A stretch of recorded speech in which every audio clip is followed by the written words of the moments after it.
présence d'acides biliaires, donc en aval de l'abouchement de la voie biliaire principale dans le duodénum.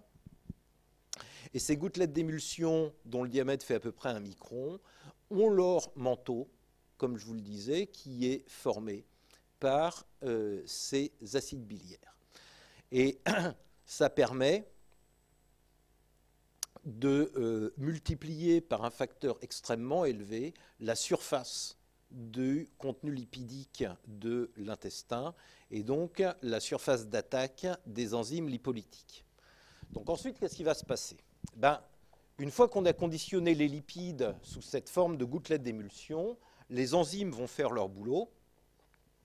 Donc la triacylglycérol hydrolase, ce qu'on appelle en raccourci la lipase pancréatique, va transformer les molécules de triglycérides en acides gras et en molécules de 2-monoglycérides. Mais pour faire ce travail, la lipase a besoin d'une coenzyme qu'on appelle la colipase et qui, elle, ne provient pas du pancréas, mais qui est résidente dans le duodénum. Elle a besoin d'une autre condition, c'est que le pH soit au moins égal à 6 dans la lumière, parce que quand le pH est inférieur à 6, et c'est pas travaillé. Toutes les activités enzymatiques sont pH dépendantes, celle-là n'échappe pas à la règle, et en dessous de 6, l'activité de la lipase pancréatique est à peu près nulle. Alors pourquoi est-ce qu'il y a une nécessité de colipase?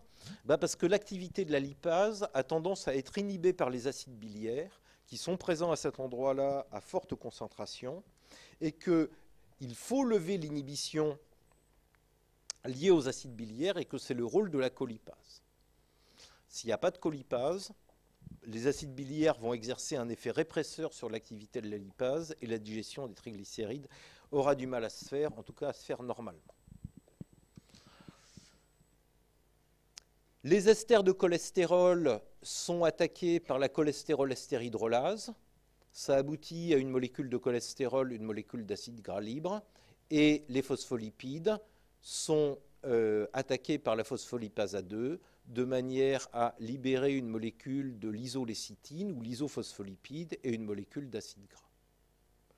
Donc on a maintenant nos produits de digestion des lipides qui sont des molécules qui sont absorbables, mais pour l'instant, elles ne sont pas là où elles peuvent être absorbées, c'est-à-dire en contact avec la membrane apicale des entérocytes. Et pour pouvoir atteindre la membrane apicale des entérocytes, il faut les reconditionner. Cette fois, le reconditionnement se fait sous forme de micelles, qui sont des structures qui sont à peu près 200 fois plus petites qu'une gouttelette d'émulsion, puisque le diamètre d'une micelle, c'est d'à peu près 5 nanomètres. Ça contient une trentaine de molécules. Et là encore, le manteau, la périphérie, le bord, l'enveloppe de la micelle est composée d'acides biliaires. Acides biliaires qui forment l'enveloppe et à l'intérieur desquels on trouve les produits de digestion des lipides, donc les acides gras, le cholestérol, les molécules de 2-monoglycérides et les molécules de l'isophospholipides. Et ces micelles qui sont représentées ici vont devoir s'approcher progressivement de la membrane apicale des cellules qui bordent la lumière de l'intestin, autrement dit des entérocytes. Eh bien, ça a l'air plus simple à dire qu'à faire. Parce que, comme dans toute structure dans laquelle il y a un écoulement, l'écoulement n'est pas homogène dans l'ensemble de l'intestin et que, au voisinage de la membrane apicale des entérocytes, il y a une zone qui est moins renouvelée que les autres. Et cette zone moins renouvelée que les autres est évidemment celle dans lesquelles des structures relativement grosses, 5 nanomètres c'est quand même terriblement gros pour une cellule, vont avoir du mal à migrer. Et c'est pour ça qu'il est extrêmement important pour cette fonction que l'épithélium intestinal soit soumis ou soit l'objet d'un mouvement qui lui soit propre en dehors du mouvement de la paroi. Et c'est un des endroits où l'activité de la musculaire muqueuse dont on parlait il y a une semaine, qui est juste sous la muqueuse, juste avant la sous-muqueuse, que l'activité de cette musculaire muqueuse qui va créer des mouvements d'ondulation de l'épithélium va jouer un rôle en permettant finalement des échanges entre ce qui existe au milieu du flux intestinal et ce qui existe au voisinage de la membrane apicale. Et alors, au voisinage de la membrane apicale,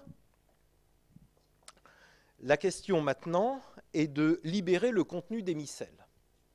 Et le contenu des micelles va être libéré grâce à l'activité d'un transporteur dont on a déjà parlé à plusieurs reprises, qui est présent dans cette membrane apicale, qui est un échangeur sodium-proton, énergisé par le gradient électrochimique entrant de sodium et sécrétant un proton dans la lumière. Et comme cette zone est une zone à faible renouvellement, la sécrétion de protons, à cet endroit-là, va de nouveau abaisser le pH. L'abaissement du pH va entraîner la rupture des micelles parce que les acides biliaires sont très efficaces quand ils sont sous forme conjuguée, mais dès qu'on les acidifie, ils se retransforment en acides biliaires déconjugués, et à ce moment-là, ils perdent leurs propriétés. Donc les micelles se rompent et libèrent leur contenu, mais au bon endroit, c'est-à-dire à proximité de la membrane apicale. Et il ne reste plus à ce contenu qu'à franchir la membrane apicale. Alors ce franchissement de la membrane apicale, il n'est pas complètement spontané quand même. Il faut des molécules de transport. Et ces molécules de transport sont au moins de deux types. Un qui s'appelle la FABP, ça veut dire protéine de liaison des acides gras, fatty, et l'autre qui est le SCP, la protéine de transport des stéroïdes, le C c'est pour carrier. Et grâce à ces deux transporteurs, les molécules d'acides gras, les molécules de 2-monoglycérides, les molécules de cholestérol et les molécules de lipofospholipides vont rentrer à l'intérieur de la cellule. Et un peu comme Pénélope, la cellule va refaire ce qui a été défait à l'extérieur de la cellule, c'est-à-dire qu'elle va reconstituer les molécules de lipides. Donc à partir d'acides gras et de molécules de 2-monoglycérides, elle va refaire des triglycérides. À partir d'acides gras et de cholestérol, elle va refaire des esters de cholestérol. Et à partir d'acides gras et de l'isophospholipides, elle va refaire des phospholipides. Et toutes ces molécules, ou ces trois molécules, vont être de nouveau empaquetées dans des structures qui sont maintenant très grosses, qu'on appelle les chylomicrons, dont la membrane périphérique est formée par des protéines qui sont fabriquées par les entérocytes, qu'on appelle les apolipoprotéines, qui leur permettent de rester en solution dans un milieu aqueux. Et c'est sous cette forme de chylomicron que les lipides vont sortir des entérocytes par un phénomène d'exocytose et pouvoir, grâce aux lymphatiques qui passent par là, aller rejoindre le foie. Donc les chylomicrons, c'est des structures qui sont effectivement incroyablement plus grosses que ce qu'on a vu jusqu'à maintenant. Ça a un diamètre de 60, donc plusieurs dizaines à plusieurs centaines de micromètres. Donc c'est énormément plus gros que qu'une gouttelette d'émulsion et a fortiori qu'une micelle. Donc si on reprend la séquence des événements et qu'on regarde quels sont les éléments qui sont potentiellement limitants pour la digestion et l'absorption des lipides, ben on s'aperçoit qu'il y en a quand même un certain nombre. Il y a le pH duodénal. Le pH duodénal doit être supérieur à 6 pour que les enzymes lipolytiques d'origine pancréatique puissent agir. Et le pH devient supérieur à 6 lorsque la sécrétion pancréatique surtout et accessoirement la sécrétion biliaire sont effectivement alcalines comme elles doivent l'être. Il faut évidemment des enzymes lipolytiques issues du pancréas. Il faut évidemment des sels biliaires qui permettent le conditionnement des lipides aux différentes étapes, soit en gouttelettes d'émulsion, soit en micelle.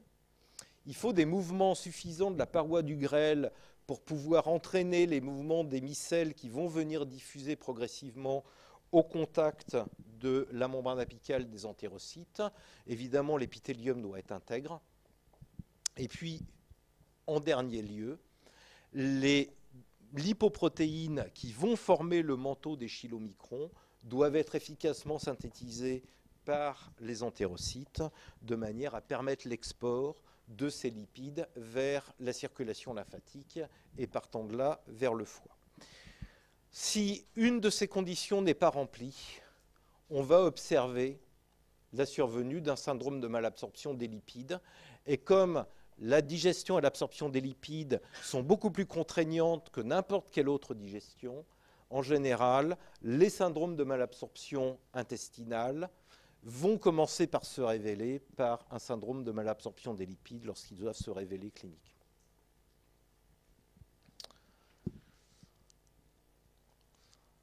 Donc il reste, une fois que tout ça a été absorbé, il reste les acides biliaires.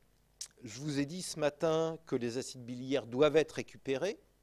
Ils sont récupérés dans l'iléon et ils sont récupérés par différents transporteurs selon qu'ils ont été transformés en acides biliaires déconjugués ou qui sont toujours sous la forme d'acides biliaires conjugués. On trouve dans ces cellules des protéines qui vont permettre la navette des acides biliaires du pôle apical au pôle basolatéral des cellules. Et on va trouver dans la membrane basolatérale des molécules qui sont capables de transporter les acides biliaires à travers cette membrane basolatérale jusqu'à la circulation porte qui leur permet de revenir au foie où ils vont pouvoir être extraits par les entérocytes via leur pôle vasculaire, pouvoir être reconjugués quand ils ont besoin d'être reconjugués, pouvoir être réhydroxylés quand ils ont été déhydroxylés par les bactéries intestinales et que ce ne sont plus des acides biliaires primaires, mais que ce sont devenus des acides biliaires secondaires, autrement dit, remis dans un état dans lequel ils peuvent retourner au boulot dans la prochaine sécrétion hépatique de bile et en général à l'occasion du prochain repas.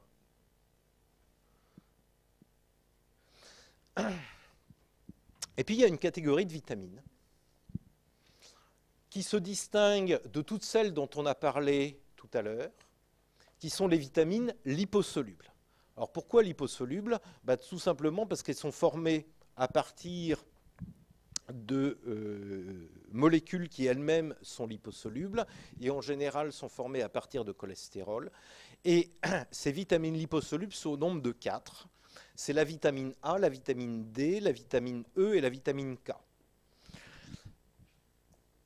On peut absorber ces vitamines liposolubles comme on va absorber les lipides. Elles n'ont en général pas besoin d'être digérées. Il n'y a qu'à les absorber. Mais il faut un épithélium qui soit suffisamment intègre pour pouvoir permettre leur absorption sans qu'il soit nécessaire de leur infliger une digestion particulière. Mais comme elles sont liposolubles, dans les syndromes de malabsorption des lipides, eh bien, on va voir se mettre en place des carences dans ces 4 vitamines. Pour les mêmes raisons que les lipides vont être finalement mal absorbés. Puis je m'aperçois, mais vous n'allez pas vous en plaindre, que probablement je suis allé un petit peu plus vite que j'avais prévu.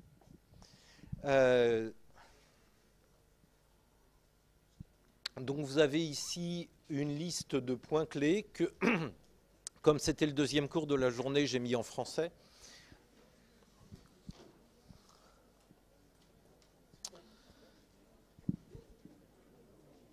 Et puis avec ça, j'en termine pour aujourd'hui. On se revoit et on finit mercredi. D'ici là, portez-vous bien.